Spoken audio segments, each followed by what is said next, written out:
तस्य ज्ञानाञ्जनशलाकया चक्षुरुन्मिलितं येन तस्मै श्रीगुरुवे नमः। श्रीचैतन्यमनोभीष्टं स्थापितं येन भूतले स्वयं रूप कदा मह्यं ददाति स्वपदान्तिकम्। वन्देऽहं श्रीगुरो श्रीयुतापदकमलं श्रीगुरुं वैष्णवांश श्रीरूपं साग्रजातं सहगण रघुनाथान्वितं तं सजीवं साद्वैतं सावधूतं परिजनसहितं कृष्णचैतन्यदेवं श्रीराधा कृष्णपादान् सहगना ललिता श्रीविशाखान्वितांश्च नमः ॐ विष्णुपादाय कृष्णपृष्ठाय भूतले श्रीमते भक्तिवेदान्त स्वामिन्निति नामिने नमस्ते सारस्वते देवे गौरवाणी प्रचारिणे निर्विशेष शून्यवादी पाश्चात्य देशतारिणे हे कृष्णा करुणा सिंधु दीनबंधु जगतपते गोपेश गोपिका कांत राधा कांत नमस्तुते तप्त कांचन गौरांगी राधे वृंदावनेश्वरी वृषभानुसुते देवी प्रणमामि हरिप्रिये वाञ्छाकल्पतरुभ्यश्च कृपा सिन्धुभ्य एव च पतितानां पावनेभ्यो वैष्णवेभ्यो नमो नमः। जय श्री कृष्ण चैतन्य प्रभु नित्यानंद श्री अद्वैत गदाधर श्रीवासादि गौर भक्त वृंदा हरे Krishna Krishna Krishna Hare Hare Hare Ram Ram Ram Hare Hare. Hare Krishna. So welcome to the Manashiksha discussion. Yesterday was Radhashtami, so we had a break. So we'll continue our discussion on His Holiness Bhaktivigyan Goswami's commentary. In the first theme, if you remember what we discussed in the last class, Maharaj lays the whole background that our real need is, love. That is what the heart or the soul is looking for. So it is love. So instructions for love for God. This was the theme. It's like the setting for the verse discussion for the Manashiksha.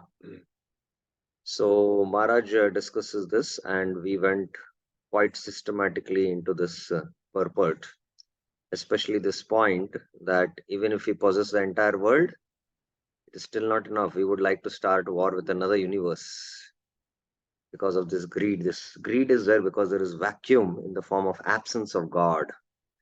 So only God can fill it. And this love is given through Ragatmika Bhakti. First with Vaidhi Sadhana and then through Raganuga Sadhana. And then what are the obstacles?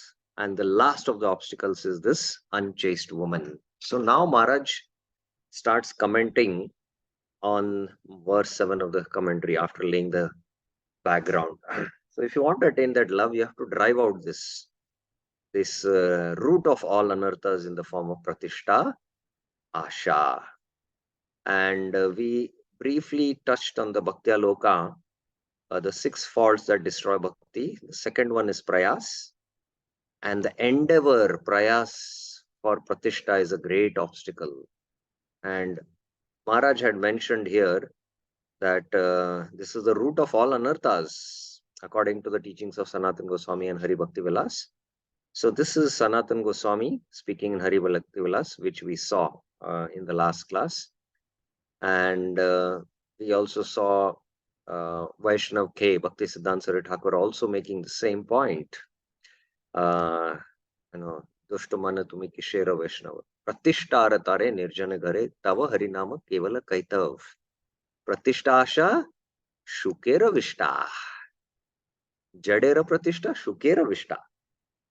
You don't you know that it is Maya's above. Day and night you are meditating on wealth and women. So all these things are temporary. What is the value of it? What is the value of it? So we just took a little detour here in the last class to explain this point of Sanatan Goswami from the Bhaktya Loka.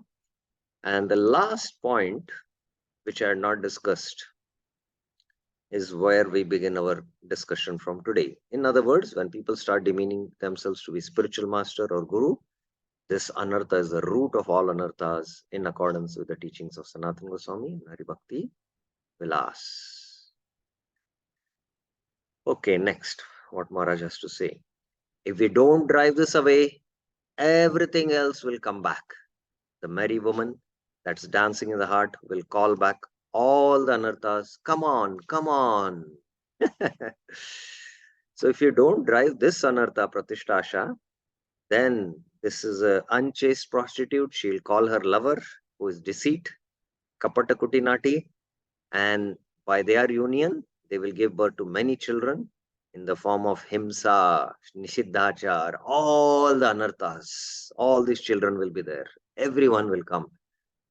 So this is how it is important for us to drive out this anartha.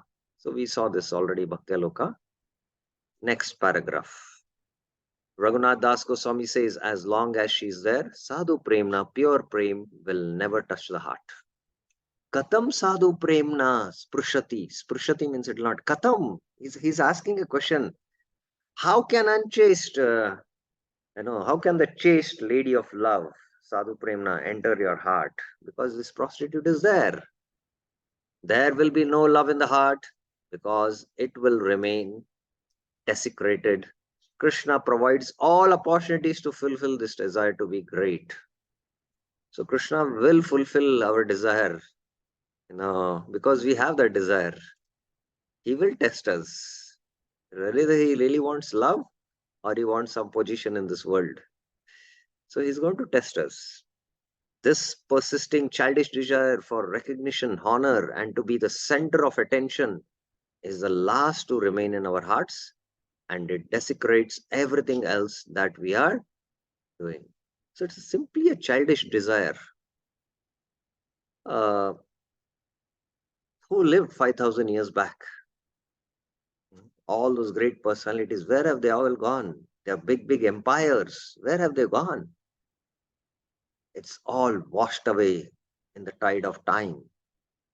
But yet, this short span of 50 or 70 years or 100 years, we have this childish desire to be recognized. We want to leave a mark on this world. And trying to leave a mark in this world, we will be marked by Maya and we will continue in the cycle of birth and death. So this is a childish desire. All other problems come as a result of the envy that appears because of pratisthasha, the desire for pratishtha, the desire to be distinguished, to show off, the desire to show that I'm special, I'm exclusive, and the best. So all the other problems of envying other devotees is why? Because he should not be recognized. I should be recognized. I should be the topmost person here. So this desire, because of this, all other envy is there. Therefore, we can see that true spiritual culture always teaches humility. So humility is the antithesis for pride. So this culture of respect, culture of offering respects to others, culture of being humble in our dealings with devotees is very, very, very important in the Vaishnava society. And if we are too much proud of all our preaching, all our, wonderful activities we are doing in spreading even Krishna consciousness, well, that's not a good sign. True culture, spiritual culture teaches humility. Humility is the password through which, to some extent, a person can feel Krishna. To some extent, one can feel Krishna only through humility. So, if you want to feel Krishna in your heart, it's only humility. Vidya Vinay Sampanya. Vidya, when you have true transcendental knowledge, Vinay, humility, you have humility. Then only Pandita Samadarshana, you can see Krishna in the heart. You can feel Krishna. If we look at Vedic culture from the very beginning, it explains that God does everything, not us. So this is thought right from childhood. Today's modern culture is, you know, uh, uh, what is the term I would like to use?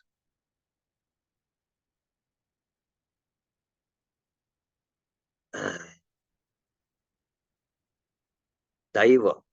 There are these uh, two things we need to know. Daiva, that ultimately it is happening by Daiva, and that philosophy is called as, I'm not able to recollect the term. Uh, Daiva Pradhan, maybe we can say now. I'm not exactly getting the term. And today's world is driven by, Karma Pradhan. I am, if I am going to do it. And they don't believe that there is God who is ultimately going to, give the results, and it is dependent on God's mercy. So when we don't do it, then we become depressed and we go into so many problems. I want to come first in the exam and I study very hard, and I don't come first, I come second, I commit suicide. Most of the cases of suicides are because of this. So today's culture is like that. But the Vedic culture was that right from beginning, this consciousness was there. It was trained that everything is happening by God's mercy. God is the actual doer. There are many achievements in Vedic history which are anonymous. No one puts any signature on them. Most of the names we don't know, not even the number of holy persons there were, what to speak of their names. History has not preserved them, and they did not want to be noted. For example, we practically know nothing about Gopal Bhatt Goswami, one of the greatest acharyas in our sampradaya, essentially the next one after Chaitanya Mahaprabhu. Now, he's among the six Goswamis of Vrindavan, directly initiated by Chaitanya Mahaprabhu. Practically speaking, Chaitanya Mahaprabhu made Gopal Bhatt Goswami his successor. He sent his asana, kaupin, and the bahirvas, all of which are still preserved in the temple of Radha Raman. Even Radha Raman himself came to him in response to his prayers. The Radha Raman deity manifested. It was a Shaligram, it manifested because of his prayers. But Gopal Bhatt Goswami asked Krishnadas Kaviraj, please don't say a word about me. If someone starts to be aware of himself as a guru, or imagine himself to be a guru, then that's the end of his spiritual life. My goodness. That's the end of his spiritual life. Love is out of question. The only thing left in the heart is vanity or pride. If one thinks I am a guru, the more Kali Yuga evolves, the more this problem also deepens. The word guru in Hindi initially meant a master. Now in Hindi, it is almost a swear word. I hope what Maharaj is saying you're able to understand. If somebody is expert in some activity, Arey Guru, Arey, you're a Guru, man. If somebody is even expert in some kind of skill also, no, they call him Guru because he's my Guru in this field. So the whole word Guru, which is a very heavy word, according to Vedic Shastra, which means a spiritual master, now it has become like besides everything else, Guru also means a trickster. If you can trick also, no? You can do all these kind of things also, then you're considered also a guru. This spiritual vanity is very dangerous thing, and it can haunt us up to the very end.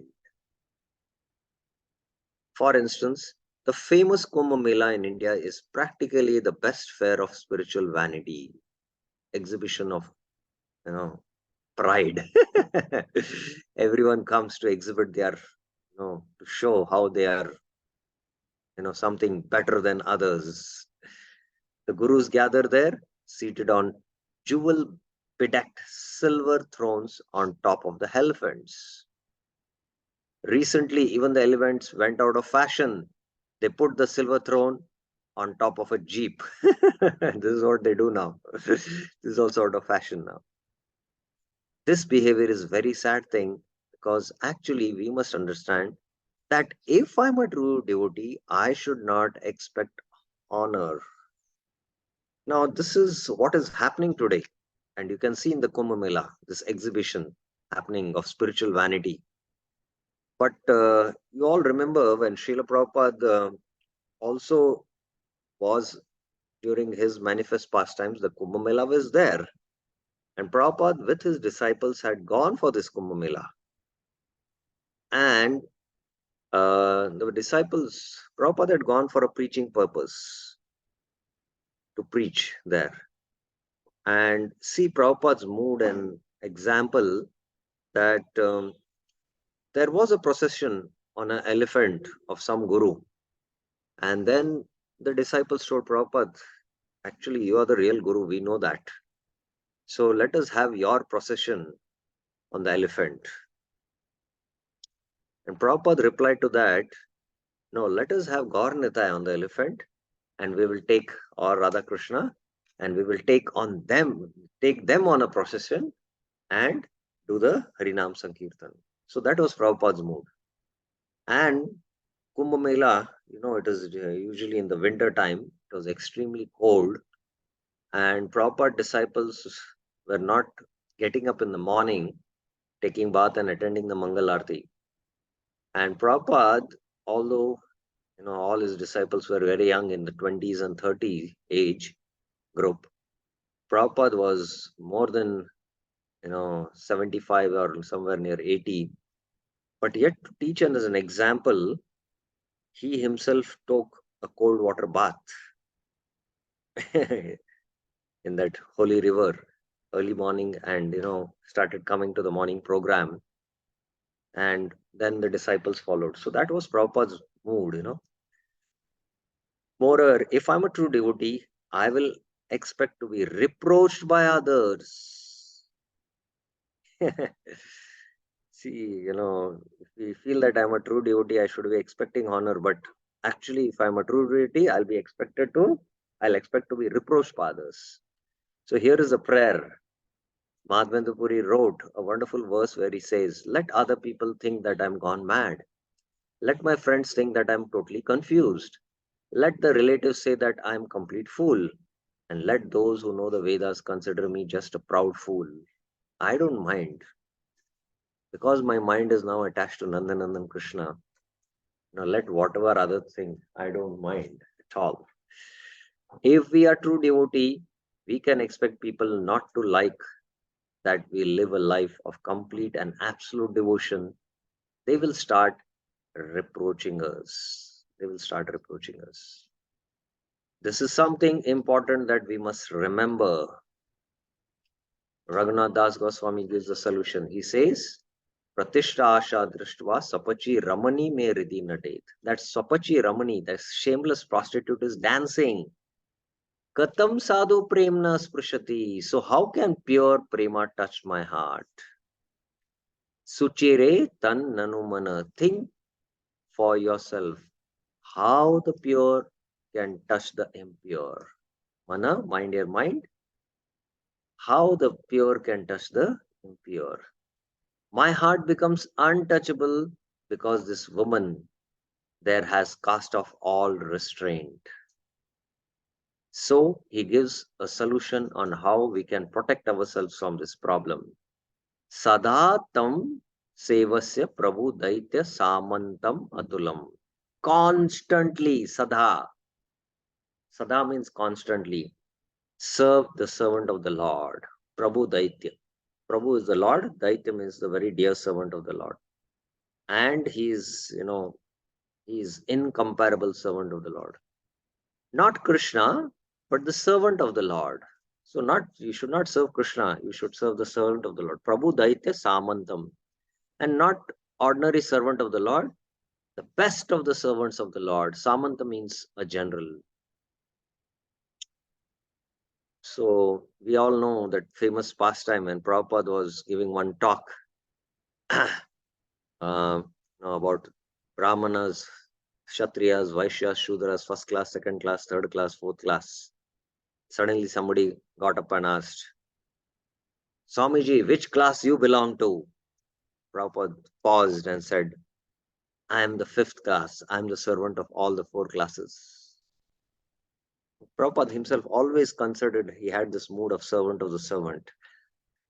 So he is not just an ordinary servant, but he is the best of the servants of the Lord. Samantam. Yata tam nishkasha tvaritam iha tam veshayati saha. Then very quickly, that woman will be banished from your heart. In other words, Raghunath Das Goswami says that to expel that woman from the heart, the cure is association with devotees, association in the process of service with the understanding of their greatness. When internally I am with them, I understand what true devotion is, who am I, and what is the scale of my so-called devotion is. Okay.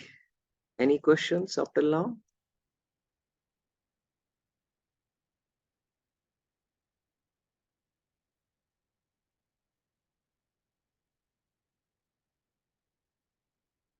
Any questions, clarifications?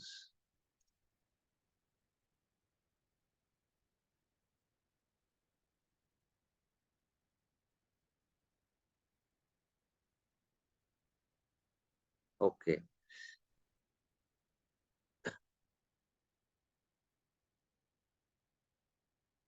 Now Maharaj tells a very interesting story from the Hitopadesh. The Hitopadesh starts with a very instructive story about a tiger who represents the bogus guru.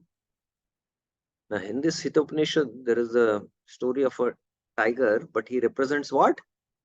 The bogus guru. Its hidden meaning is to learn how to distinguish a true sadhu from a pretender. So, this story is told to distinguish a true sadhu from a pretender. He's standing on the banks of the lake where there is an innocent traveler passing by. The tiger says, Come here, my dear, come. I have a golden bracelet for you. I have repented all my sins. Yes, I did not used to be a vegetarian, but now I am. So he's telling I'll not eat you because now I have repented for all my sins and I don't eat non-veg now. The tiger says to the traveler that there are 8 kinds of religiosity, 8 kinds of dharma. These are performance of sacrifice, yagya, study of scriptures, swadhyaya, distribution of donations, dana, charity, performance of ascetic feats, tapa, truthfulness, satya, patience, dhriti, forgiveness, shama, and lack of greed, alobha. He says there are these 8 kinds of religiosity, dharmas. So he says, look at me. You can imitate the first 4. You can, show that you're doing tapasya, studying shastra, doing dhan, doing all this. You can perform the sacrifices, you can perform penances, you can study the scriptures, you can give donation. All this you can do with a contaminated heart. But the last 4 are impossible to imitate. This 4, truthfulness, patience, forgiveness, and lack of greed, they are impossible to imitate. It's impossible to pretend to be truthful. It is a cheater who is saying that, and he's exposing himself. Now, did you get the moral of the story? Anyone? The tiger himself is saying that it is impossible to imitate the last four. What does this mean? Anyone think about it a little bit?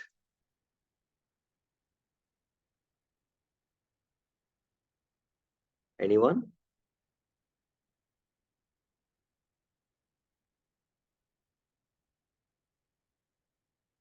Virendra Yadav Prabhuji?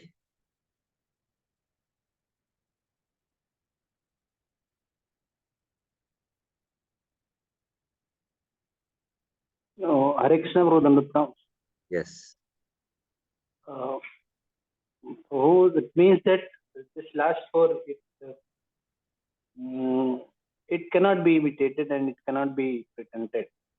Not be Yeah. pretended.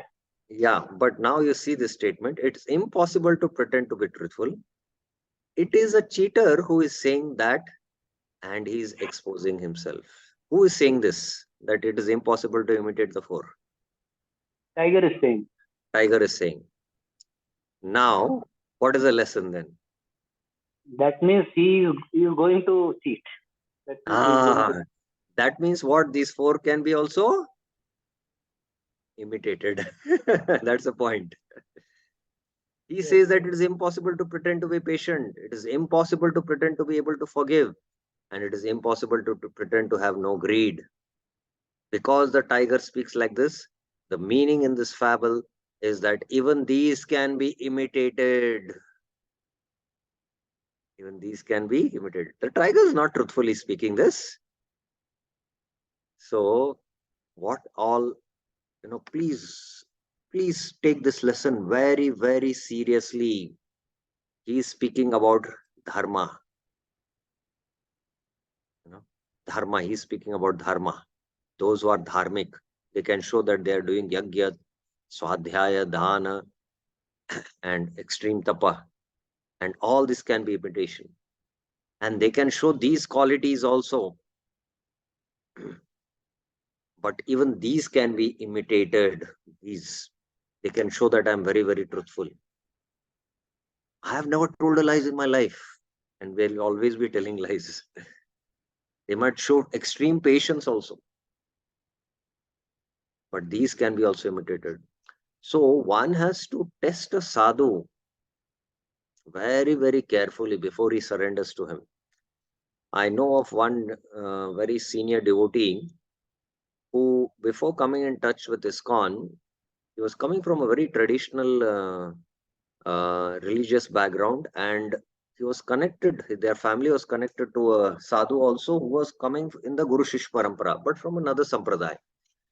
But somehow he got attracted to the ISKCON sadhu and started hearing. And because he was coming from a Vedic culture, he was not accustomed to Westerners as sadhu. Western world people, how can they be sadhus?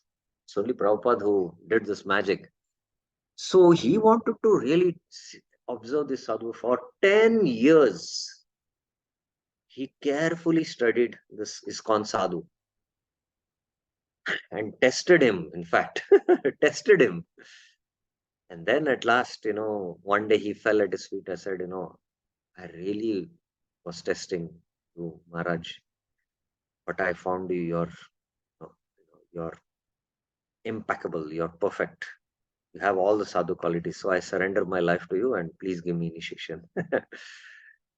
So it is important that, even in dharma, following dharma, we should, you know, be careful about it. And we should carefully observe these things. And among the demons which Krishna kills, the last demon, it is said, is Arishtasur. Arishtasur. And after Arishtasur, almost the pastimes of Rajlila over. Of course, he kills later on the Keshi and the Vyama demon. So these are the last demons which comes ascends, and then Krishna, goes to Mathura.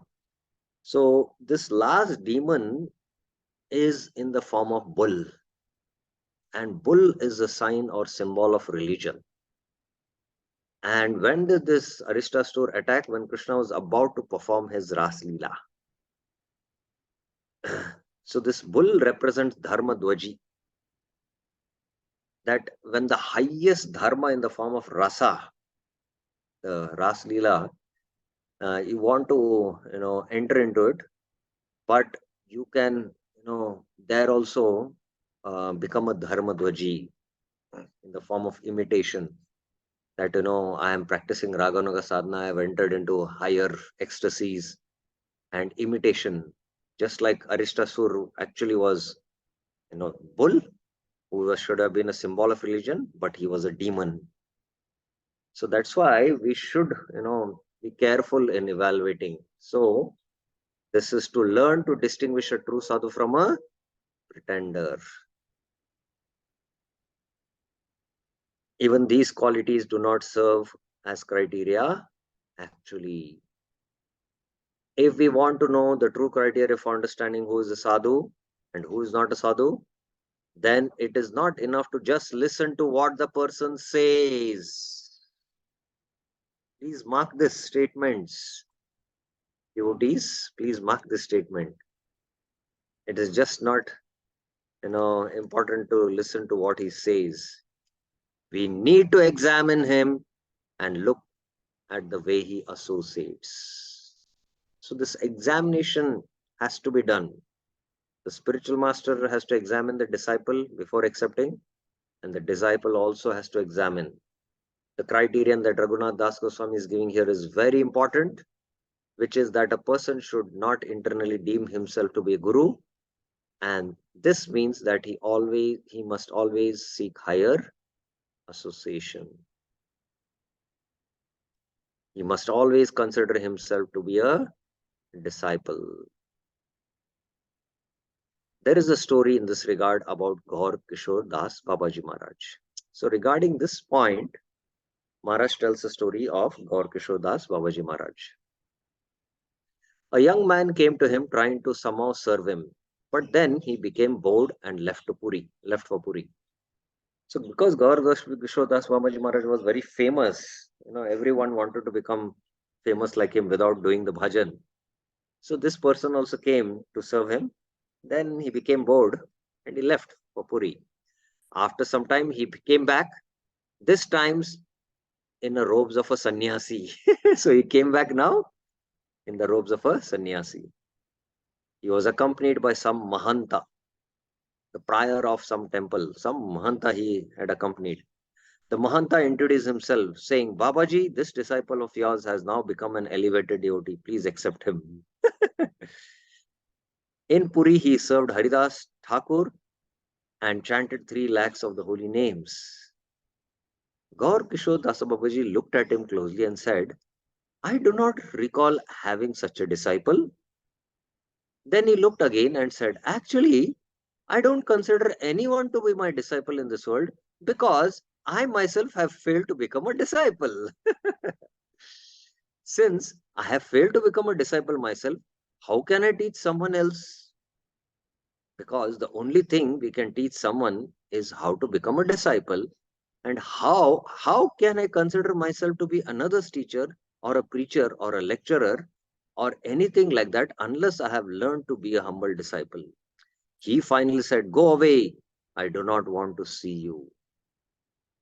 So this person, uh, you know he wanted to become famous like Gaur Kishore Das Babaji. He came to serve him, but he came bored, went to Puri, and now he came in the form of a sannyasi and claiming that I am your disciple, Gaur Kishore Das Babaji. He wanted his, stamp so that, everyone will know that, oh, he's Gaur Kishore Das Babaji Maharaj disciple, sannyasi disciple. So there was Pratishta Asha. So, you know, even in spiritual, society, this can exist. What to speak in material society. And sometimes, I Many years have been dealing with you know the legal field, and I come to know what all cheatings happen. One of my close friend, because he was single, not married, and he had some wealth properties. Somehow, when he was doing one insurance, the representative lady came to know that he's got a lot of wealth. So she was telling him, "Why don't you get married to me?" So I told my friend, she doesn't want to get married to you, but to your wealth. She knows that anytime you leave the world, and then she can have the wealth for herself. So similarly, in spiritual circles also this happens. This humility is actually the essential criteria. So the essential criteria is the humility what Gaur Kishore Das Babaji Maharaj exhibited. Actually, I am myself not a disciple. So we should have this mood, very, very important. In his songbook, Kangalyana Kalpataru, Bhaktivinoda Thakur explains that if I think I am a Vaishnava, then I shall look forward to receiving respect from others. Amito Vaishnava, ei buddhi hola, narake aghami. If I think I'm a Vaishnava, then I will expect honor for others and then I will go to hell. And if the desire for fame and reputation pollute my heart, then certainly I shall descend towards towards life in hell. So that's what I spoke that verse in line in Bengali. He says that if a person considers himself a Vaishnava, that person will never become humble. Sometimes we also have this pride inside. We are proud that we don't eat meat or take intoxications, or do even we eat even we do not eat garlic. It should have been. There are many other reasons to be proud. So even in spiritual life, practicing, Krishna consciousness, we can be proud of our austerities, proud of our, right from birth, I have not touched meat. So before coming to Krishna consciousness itself, I was pure, and after coming to Krishna consciousness, I've become more pure. So sometimes, if you make a statement that I, I, I have never eaten meat since birth, or touched onion or garlic. I have not broken the regulative principles like that. So we should not be proud of anything. Therefore, Bhaktivinoda Thakur instructs us to have the mood of always remaining a shishya, a disciple. Let us never want any puja, respect, or honor. Srila Prabhupada is a very good example for all of us. Srila Prabhupada is an example for all of us. So let us see, Maharaj is going to give that example. Srila Prabhupada, although he was a spiritual master and the founder Acharya of ISKCON, he constantly taught by his example that we should not strive for position, we should strive to be a disciple. We should not strive for position, but we should strive to be a disciple. He taught us to think that we are always by nature a follower and a servant and never a master.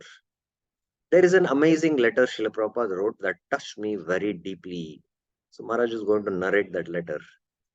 It is a letter he wrote to his spiritual god brother, Bhagwat Maharaj, in August 1969, when he already had a couple of dozen temples around the world, from America to Japan. There were not many of them, but they were around the globe. He had few around the globe now, maybe 20 or 25 centers like that. This letter was written after he read the statutes of the organization of this Bhagwat Maharaj. Bhagwat Maharaj had his own Gaudiya Mutt and his own rules and regulations. So he went to the statutes, that's the clauses of his organization. He writes, I have also read specifically your articles on the matter of acharyas, wherein in the 14th paragraph, I see the acharya shall be entitled to nominate in writing his successive acharya. So this was what one of the clauses there.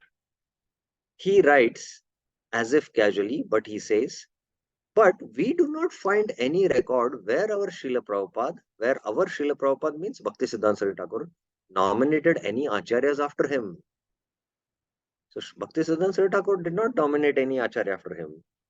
Different persons have interpreted on this point, and every one of our god brothers are acting as acharya. So this is a controversial point which I do not wish to enter into while we are proposing for cooperation. So Prabhupada was proposing a cooperation proposal with his god brother, and it is a controversial point. So I don't want to enter now, because now we are trying to cooperate. Further on, Srila Prabhupada writes that Bhakti Siddhanta Saraswati Thakur, Prabhupada wanted his disciples to cooperate with each other. Therefore, at the very end of that letter, Srila Prabhupada essentially says that he wants to work together. I have temples, send your preachers. So he just wanted Prabhupada that we cooperate together in order to fulfill the wish of Bhakti Siddhanta. That was Prabhupada's mood. You will be preaching in my temples, that doesn't matter. We will send you visas, whatever. That's what Bhakti Siddhanta Saraswati Thakur Prabhupada wanted. He did not want us to become acharyas. He wanted us to remain servants and serve the mission. Finally, he writes, also, please let me know if personally I can become a member of your society under clause 3 on page 19 of the memorandum. Now, just see the humility of Prabhupada. An ordinary member of your society is what Srila Prabhupada writes. Once again, he has temples all over the world. He is an acharya with many disciples from the West, which is a great triumph. But he asks if he can become a member of his god brother's society. So this is how Prabhupada's mood is. And I've read in the Leelamrit many years back, and I remember very clearly, which also deeply touched my heart, is this is later on when Prabhupada had almost, I don't know how many, 50 or 80 or 100 centers by this time, all over the world. And practically he had got triumph. And one of the centers, Srila Prabhupada came, where there was an exhibition, a whole exhibition of portraits of all the temples, all the success programs which they were doing. So Prabhupada was going through the whole thing in the hall, ISKCON Los Angeles, ISKCON Japan Tokyo Center, Germany centers, all this. And Prabhupada was with such childlike innocence and amazed. Oh, we are doing preaching in this center, this country, And suddenly he said, I'm also a member of ISKCON. I'm also one member of ISKCON.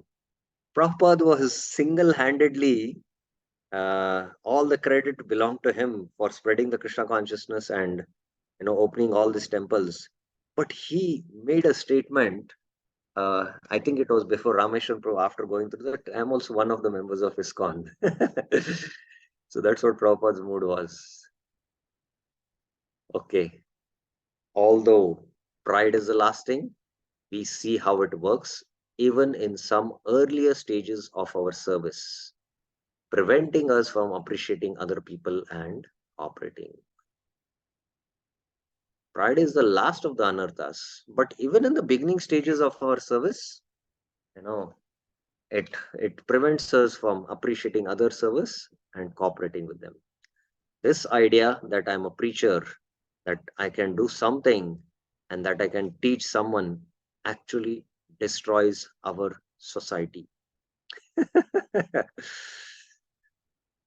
Please mark the statement that I am a preacher, I am able to do this, I can teach Bhakti Shastri courses. When have this kind of thing, it actually destroys our society. We will never be able to achieve anything in devotional service as long as we do not vanquish this from our hearts through devotional service to the other devotees, as long as we don't take this service to other devotees and turn it into our daily nourishment on which we subsist. You have to serve sadatvam sevasya prabodhait samantam. Although you might be doing preaching, you might be doing so much of book distribution or running an entire temple, service to the Vaishnavas. And somehow my heart is inspired to speak about Shruti Dharma Prabhu, one of the wonderful temple presidents of our London Yatra, Radha Gokulanand Temple. What an exemplary leader he was. Gaurang Prabhu, in his glorification, was mentioning that and from he started going to London in 2004 or something, he said, as far as I remember. And he was surprised at the airport. It was Shruti Dharma Prabhu who had come to receive him. And every time he used to receive him and he used to leave him to the airport. And he did this persistently over many years.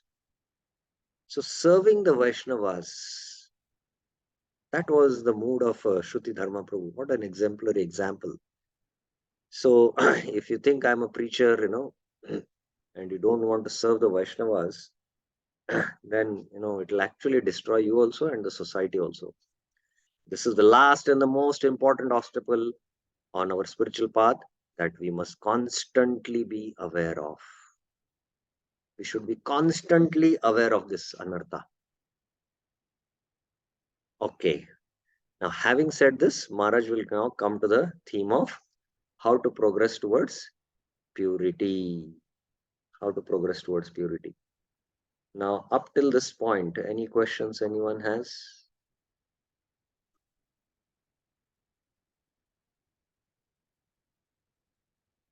Any questions, any clarifications? Yes, Rasparani Mataji. Hare Krishna Prabhuji Dandavat. Yes. So as we are going through the different teachings of Manashiksha, like every time when we read anything, it is a revelation, and we always feel that, I mean, it is a different journey altogether. My Yes. question is that once this course will be over, it should not happen that the book is closed. So how do we, how do we progress in this journey, or how do we take this journey ahead? Yes, it's very important. And I'll tell you what I myself did when I came across the teachings of Manashiksha. Manashiksha teachings, initially in the form of only Bhajan Darpan commentary was available uh, with published by the ISKCON. And as I was mentioning that first time when I read, I could not relate to it because it was a deep subject. But I studied it once. Then after a few years, I again studied it. Then after a few years, again I studied it. And only, I think it is Krishna's grace that one of my devotee friend was hospitalized and I was serving him, staying along with him. And that is the time I was very deeply studying and serving him. And maybe because of that service, the teachings of Manashiksha, I was able to now understand it. So then I had a desire that I would like to understand it more. So then, by Krishna's grace, I was during the COVID lockdown in one of the farm community centers, right in the midst of the jungle. And there, in the Association of Brahmacharis, we discussed Manashiksha, and that had a very deep impact. And then we had discussion on one-to-one basis with only one-to-one devotee. We had discussion on Manashiksha, and now I'm speaking so that I can learn more about it.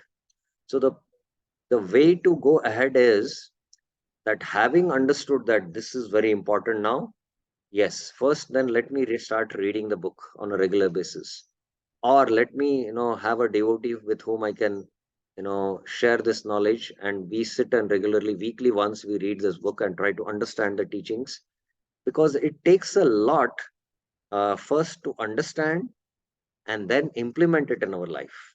Application is very, very important, and application is difficult. The process philosophy to understand is easy, but the application is difficult. So how to apply it then, only when we discuss with devotees and we pray to the deities and pray to the spiritual master, if you see the solutions given by Raghunath Goswami for this complex, deep-rooted problems are very, very simple. Very, very simple they are. But we are not simple still. We are complicated. That's our problem. So best is to be in a prayerful mood, and how to continue on is, yes, let me have the book, study it once myself, and then let me have a devotee friend with whom I can study together. So that's like both Shravanam and Kirtanam, studying and teaching, and like that, have a small group, and then keep on churning the nectar. So that's the best way to do it. I hope it is clear, Mataji. Yes, Rauji, but we should have such a group. At least one you will find. If you pray to Krishna, you will get someone. Okay, I've Rauji. always seen that it happens. Yes, Rauji. Thank you. Yes. Okay, Sunita Mataji had a question. Yes, Prabhuji. Hare Krishna Dharma Pranam, Prabhuji. Yes. Prabhuji, I have this question that how to differentiate between preaching and seva. Preaching is also service. It is service, and generally our preaching we do, uh, because only Madhyam Adhikaris who are very elevated, who are relishing Naam, and who have realized that the holy name is non-different from the Lord, then they do Naam Seva. In the form of a Seva, they do preaching because they are able to experience the bliss, and they have now compassion in the heart. So until we are at that platform, which is very elevated platform, we we do preaching also as a service, and we might not have that compassion, we might not have that ruchi in Naam also, but that's why only the Kanishta Adhikaris can get carried away with all this, and it can cause problems in the beginning stages, as Maharaj has discussed here. So that's why those who are very elevated, they keep, they take a very humble position, and they are doing Naam Seva. So preaching, we should take it as a service for my own purification. It's not that I'm going to preach and make others devotees. No, if you have that attitude, then it's a wrong attitude. Actually, by preaching him, he will make me a devotee. He will teach me how I should conduct myself, and by he asking me questions, uh, he's helping me to remember Krishna. He's helping me to study. So we should see that actually it's not that I'm benefiting him, but he is benefiting me. So this is the mood we should do preaching. I hope it's clear. Yes, Prabhuji. Thank you so much. Okay, so let us come to this last theme, which is progress to purity. Just few slides we'll discuss, and in the next class, we will end this discussion, and that's practically like the end of Manashiksha teachings. The last few verses are towards, it's important that if you cross these obstacles, then how you will attain that goal of prayojan. Those verses will be spoken. But again, uh, his humility he'll exhibit in the eighth verse. Although I'm, dushta, I'm this, but Radharani, you're the only hope for me. So like that, he will exhibit to that, and then how to attain perfection will be discussed in few verses. That will not take many classes. We will go through them in the next sessions. How to progress towards purity. Raghunath Das Goswami appeals to the minds of those who practice bhakti. O mind, judge for yourself. If your heart is desecrated by the shameless war dancing there, this expectation of honor and glory, who has cast away all shame, how will pure prema touch it? How will it touch it? Sadhu premna means pure love or beautiful love. It will be repelled from having something to do with such a heart. It will be repelled. But Raghunath Das Goswami gives a way out. Sadatam sevasya, always serve. Prabhu Daitya Samanta Matulam. Serve whom? The generals among the Lord's servant. Which ones? Atulam, the matchless, unparalleled ones. What will happen then? Yatatam nishkasha tvaritam ihatam veshayati sir. This prostitute will be driven out from your heart. There will be nothing left of her, because you will be seeing how the Lord's servants behave, how their every movement, every glance, every word is permeated with humility. So when you see these Lord servants, how they behave, what is their every movement, how they glance, how each word they speak, all with humility. And although they are atulam, unparalleled, they consider themselves to be lower than the blade of glass lying on the street, ready to patiently accept everything that Krishna sends to them. They will drive that prostitute out of our hearts. Then, ihatam veshayati sir. Krishna Supreme will rise in our hearts, taking her place. So they will place Krishna Prem. It is a very important verse for each of us, especially for those who have been practicing Krishna consciousness for a long time and who feel we have something to be proud of. This verse is very, very important for each of us. I'm just honest and telling you facts and realities. Take it in the right spirit. I visited one temple with a sannyasi, and there was one brahmachari leader, and he was mentioning to the sannyasi, Maharaj, I do Namhatta preaching. I have 1,000 congregation with me. you know. So later on, he had some differences with the temple, and he broke from the center and opened his own center because he had this following. So because we have, Pujala Pratishta, name, fame, honor, respect, following is what we get carried away by.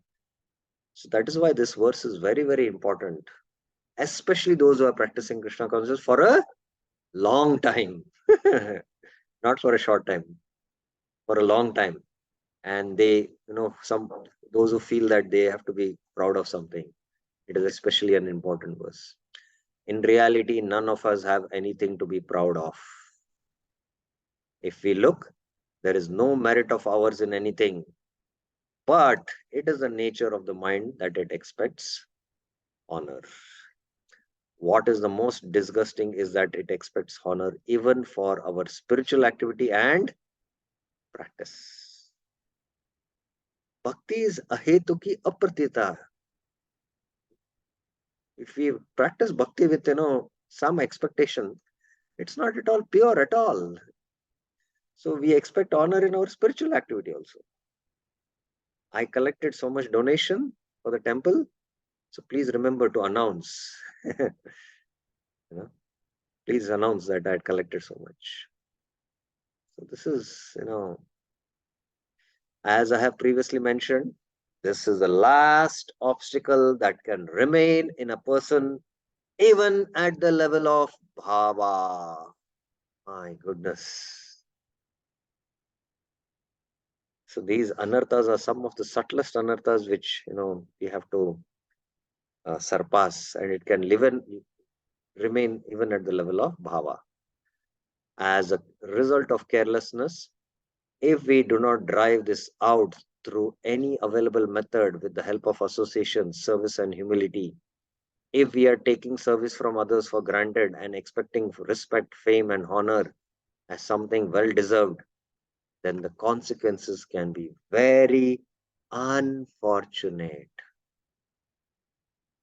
So as we become, 10, 15 years, 20 years, practicing Krishna consciousness, we are known preachers, we go to other centers, and there are devotees who are assisting us, who are helping us, serving us. But if we take everything for granted and we think that we all deserve this, what is Maharaj saying? The consequences are very, very unfortunate. Okay. Let me, this is a new theme. Let us continue in the next class and finish this whole discussion. It will take another one class, and we will do that next week and finish this, and then go to verse 8 of Manashiksha. Any questions, any clarifications anyone has up till here?